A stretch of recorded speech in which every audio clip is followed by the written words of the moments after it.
Hi everybody, I'm Rachael Flynn, International Educator for Colors by Gina, and I'm here today to teach you a fast, efficient highlighting technique to get your clients in, out the door, and on their way. For today's service, we're going to be using our Colors by Gina Lightning Dust. This is a blue-based lightener, helps tone unwanted warmth when lifting. It's formulated with our Biogen complex along with the entire line. It also has rosemary leaf extract in it, which makes it safe for on and off the scalp. We're also going to be using it with our 20 volume color producer. And as you can see, I've started pre-mixing here. I mixed about 1 to 2. I like my lightener just a little bit more on the, I would say runnier side, so to say, so I can get it moving fairly quick. You can mix this 1 to 1.5 for a thicker if you like to grab a little bit more, or even a little bit runnier if you're wanting to pull through, which means that you can use it for all your highlighting services, whether you're doing a free foil, if you're hand painting, foiling, balayage, it works for all your lightning needs. Now that we have this mixed up, let's go ahead and get started. Okay, so for this particular process, I like to section the hair in the center of wherever she likes to part the hair. So for our client today, she's parting in the center. So I am going to part around that to make a rectangular section or a mohawk section, so to say. Now we have one of two options. We can start in the front when we foil, or we can start in the back. A lot of people like to start in the front for that little bit brighter brightness around the hairline. I personally like to start in the back because I find that the hair is a little more resistant in the back and the front is a little more fragile. If I start in the front, I find that I will lower my color producer volume to a lighter level so that I don't have any damage or unwanted brightness around the hairline. I like to be in a little more control. And because she's got kind of a wide temple, I avoid getting too deep of a section because my foils might not reach from side to side. So be aware of the length of your foil when you're choosing to do this and make sure you're not sectioning too wide. Okay, so now that we're ready to foil, I wanted to show you this section. It is just the mohawk section with her center parting right in the center of there. If she has a side parting, you'll definitely just go right to where her side parting is and also make 2 parallel lines in your sectioning so that the parting is in the center of your section. Now, when I like to start in the back, I do a slight angle, just those back few. Once I get towards the top, I can just go straight along the line of that sectioning. But as you can see here, I've done 2 foils just at an angle to start it off.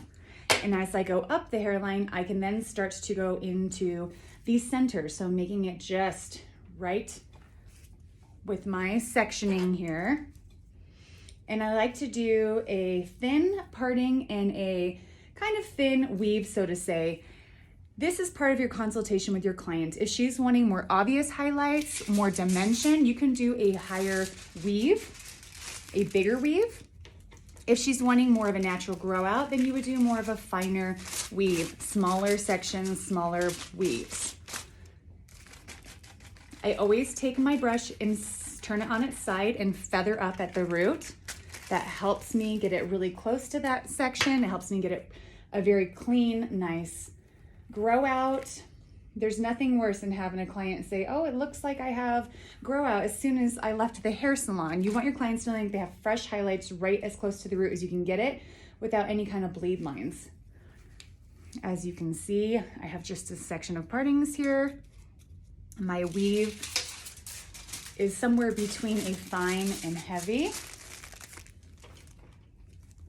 And I'm just going to continue to do this up this mohawk section just quickly.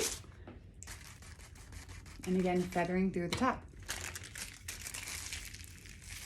Because there's no questions as to where I'm taking this section, because it's already made for me, this straight mohawk, it makes it really easy to run through this very quickly. There's no angles. I'm not turning it anywhere. I can just very quickly get straight through here. Now, a little trick that I like to do as well is every now and then I'll throw in a slice as I get towards the middle to the front. That just gives it a little more brightness and also a speedier 1-2 weave, the third foil slice. 1-2 weave, third foil slice. It just makes it a little quicker.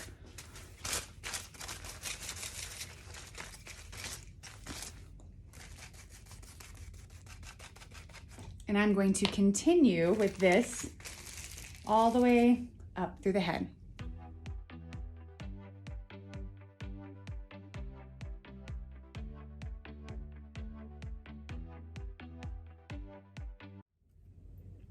One tip I wanted to add while I'm doing these foils is on those end sections here and here, make sure that you're not skipping the corner. And what I mean by that is that when you lay your lightener, what tends to happen because you're doing it at such a straight angle is that people may skip these outer points.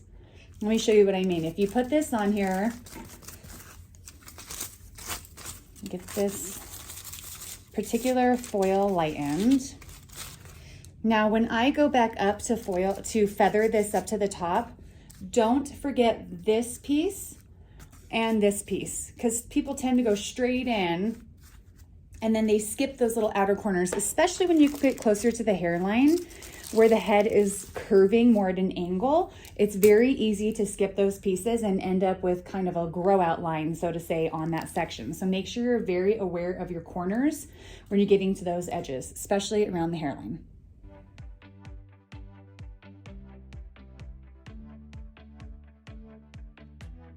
Okay, now as we get closer to the front, this is the part where you need to decide if your client wants to have a money piece, a little heavier weave, or just a natural foiling highlight. This again is when it's important to have a thorough consultation with your client to determine how they want their end results to be. For my client, I'm just gonna do like a 1 weave, 2 slice, and 1 weave. I personally like to weave around the front of the hairline. It helps for grow out. I never do a slice in the very front unless they are really going for that brightly blonde look. The grow out is not nearly as nice and they'll need to be coming back in a lot sooner than most clients. So I prefer always do a fine baby highlight weave around the front of the hairline. And again, these are those corners I was talking about, is getting to the front of the hairline. Here and here is where it's really important to make sure you're grabbing those corners. If you don't, again, you're gonna end up with a line and you'll see it. As soon as you pull out your foils, you'll see the line there. And don't be afraid if your client has a widow's peak. Continue to pull these sections when you take partings. Continue to pull so you can see that this is a little more narrow than my top section, and that's okay. I'm gonna still weave that out because I don't want her to have any pieces that are bigger.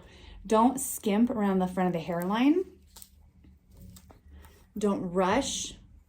If I see a piece that looks a little heavy, I'll just pull it out. If I don't like that, I'll just pull it out just like that. I want it to look very natural as it grows out.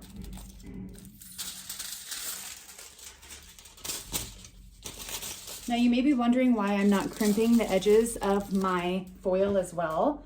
I like to leave the edges down until the end, and then I'll do a slight crimp on the side just to keep it together. Makes it really nice and easy to pull the foils out when I'm done at the shampoo bowl. And also just keeps that section clean and together once I'm done. So make sure you're not pushing too hard on your foils as you move forward. What happens if you push is that it slides back. The nice thing about the Colors by Gina lightening dust is because I like to mix it a little bit thicker, it tends to grab my foils. So I don't have that slippage if I don't kink or fold, so to say, every foil that I'm doing.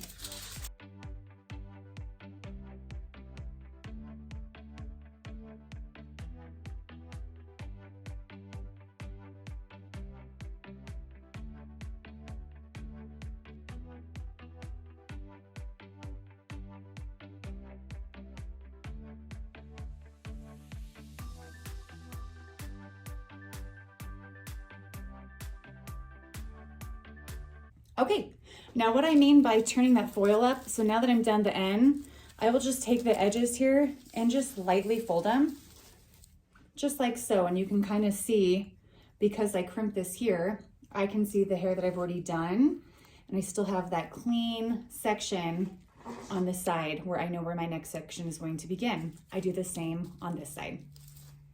Okay, so we finished the center mohawk parting, and now we're gonna work on the sides. And again, you have 2 options. For me, I like to work along the hairline this way, and I will do about 3 or 4 back and maybe do 1 or 2 back here so it's not completely blonde with a dark patch. Again, that's personal preference to your client and what they're looking for. I personally, even with a parch light, do a little tighter on the hairline, just a few, 3 or 4, and then maybe 1 right here.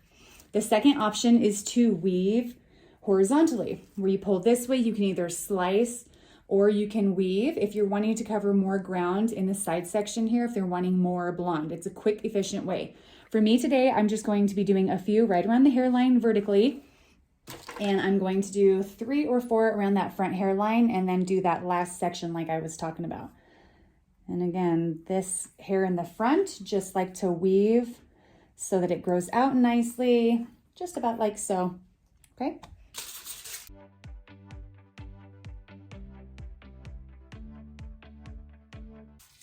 Keep your frills snug to the hairline.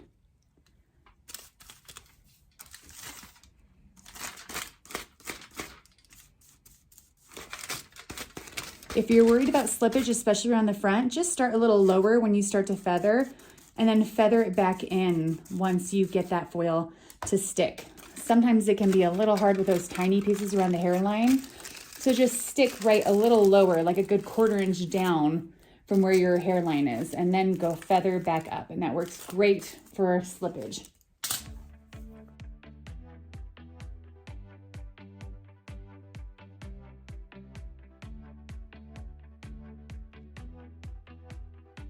So now that I've done a few right around the hairline, this last triangular section, I'm just gonna part it right in the middle and just do 1 weave right there, and then this section is done. And again, you can either do a very thin slice or you can do a weave.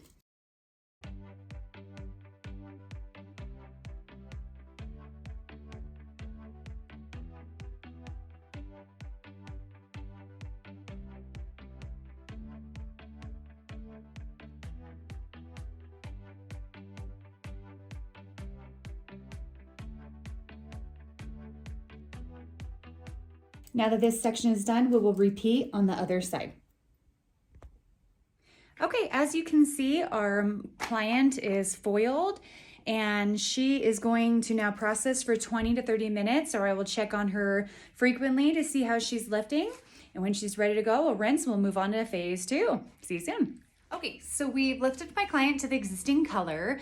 As you can see, we've already pulled her foils, we shampoo, and we condition. And what I like to do with my clients when I do this mohawk parting is a shadow tap at the either shampoo bowl. Typically, I'll have my client at the shampoo bowl. Obviously, my mannequin here does not have a shoulders and body to land on in my shampoo bowls. It makes it tricky. Or you can always bring them to the chair if it's more convenient for you. But we always shampoo and condition before we do a shadow root or a shadow, just like a smudge like I was talking about. The reason I like to do a shadow smudge when I do the mohawk parting especially is just to avoid any kind of line. If your client likes this look, you can see we foiled it so it's a very natural highlight.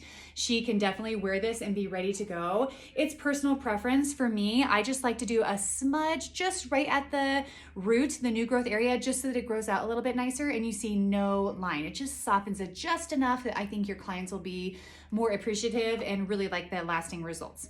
So, shampooed and conditioned. And again, it's important to shampoo and condition. And I want to just remind you the reasoning why, because most people don't understand why you need to shampoo and condition. Shampooing obviously gets out all the existing lightener, and we want it to have a clean surface to work on, but we condition because of the pH balance of the hair. We want to bring it back to the neutral pH balance so that when we mix our color with our color producer, the producer does its job in opening the cuticle. So again, I am using, today I decided to do an 8.0. That's my typical go-to for a root smudge. And I mixed it with a 5 volume color producer, and that's 1 to 2. So let's say 20 grams of the 8.0 or 8 neutral, and that would be, then you double it, so it'd be 40 grams of the 5 volume color producer, so you have 60 grams total. So we do that, but also the pH of the color producer is made to then lift open so it can deposit color. So we need to condition the hair so that it actually is able to lift and not overlift is what its job is to do. So we need to close it first before we can lift it. So we shampooed and we conditioned, and I'm simply and very quickly just going to smudge that new growth area, and not a lot. We're only going to leave it for 3 to 5 minutes. It's something I will watch visually to see at the shampoo bowl. Again, I prefer to do this right at my sink so that I don't have to worry if I'm feeling like, okay, it's time, I need to get her rinsed right now. It looks great. That makes it easier to just work with right at the bowl, but typically 3 to 5 minutes is normal. You can also start from the back first and work your way forward if you like that brightness around the front. A lot of clients want to see that brightness around the front. So I will then start in the back first and work my way forward. Because it's not on there very long, it typically doesn't make a huge difference, but it can make a difference for somebody who really wants to see that bright, bright blonde around the hairline. The nice thing about this is because we didn't do a full, we just did the partial where she wants to see it on the top. It doesn't take long to get all the way through here. And again, I'm moving fairly quickly, getting it through the back. You can already start to see that change just slightly. And it's not a lot, it's just right that new growth area. Because we don't want her to feel like she's got new roots when she leaves. We just want it to be a tad bit softer. I especially feel this tip helps when you are a level 6 or darker. It's just enough of a change between a level 6 to a 9 or 10 that it softens it just enough. I personally always do a root smudge on my own highlights, on my own head. I just really like the way it grows out nicer and softer. But again, personal preference, definitely consultation, something key consultation with your clients to talk about.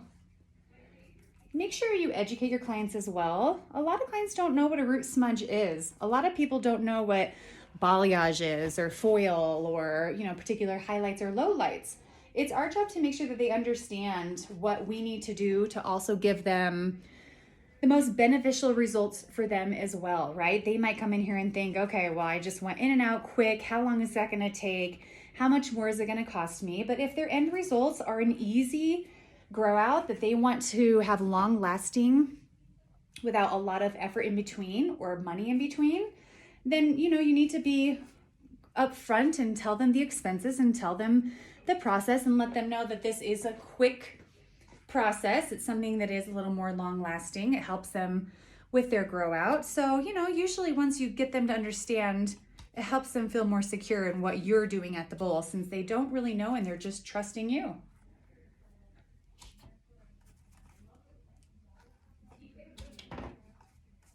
And because this only has to sit 3 to 5 minutes, you're still within that window of happy client, in and out, not a lot to do left from this. And you've got your client on a good time frame that they can handle. I don't know about you guys, but these days I have a lot of people that are on their Chromebooks and Zoom meeting or conference calls. So even taking an hour and a half, an hour sometimes to come in to get their hair done is very limited. So having these tricks or techniques that help you get your client in and out definitely helps people right now in the world of go, go, go. Okay, so we've got that in.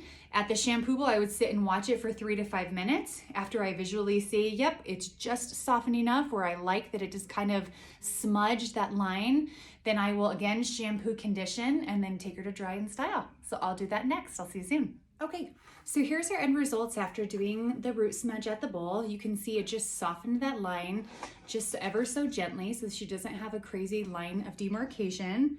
Makes it a little more natural looking. You can see that's where I went ahead and I foiled her right on that part. If you want to turn it to the side, any which way, she still has all this natural, beautiful highlights and she's brightened up and ready to go. So again, this is a really easy mohawk parting to do a simple highlight to get you in and out the door. My biggest tips takeaway would be to make sure you watch your corners when you're doing that straight sectioning in the back of the head. Also, if you're doing the root smudge, which I highly recommend, that's gonna be where you can get in and out without any kind of line. Work easily with that mohawk, no lines again, and you just have that beautiful grow out, a nice bright blonde who's ready to go in and out the door and on her way. So I hope today's class helped you out a little bit with some tricks to get your clients in and out the door with some fast and efficient highlights. Thanks so much. See you soon.